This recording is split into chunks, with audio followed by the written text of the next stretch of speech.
toje serijoje pirmoji pergalė.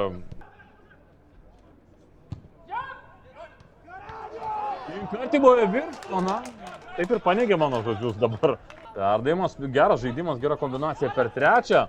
Išsaugo kamuolį Paulius Stankus. Jis atlieka įstrižą perdavimą atgal ties baudos aikštelės linijos smūgis.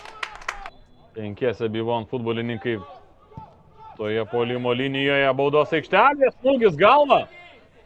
Buvo labai pavojinga, traukėsi puolime.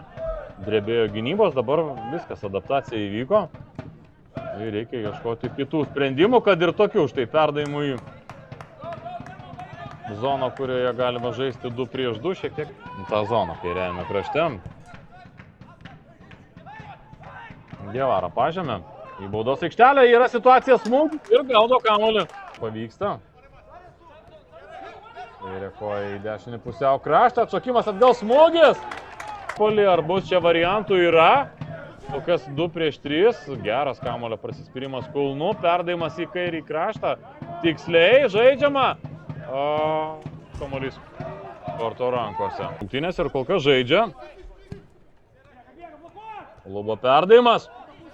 2 prieš 1 ir dabar vėl pavojingas epizodas, o kur smūgis, kur kamuolys? Apskritai verčiamas yra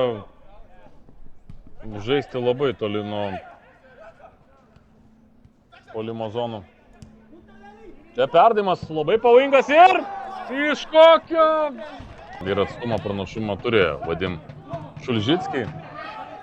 O dabar 1 prieš 1, štai pagaliau galimybė persuoti kamuolį ir tai pirmas toks perdavimas iš krašto. Baigėsi Klaipėdos Neptūno įvarčiu. Klaipėdos Neptūno pergalė namuose. Rezultatu 1-0 prieš Kauno B1 ekipą, vienintelį įvartį antrajame kėlinyje, antroje jo pusėje įmušė Samsonas Buladžedžiai.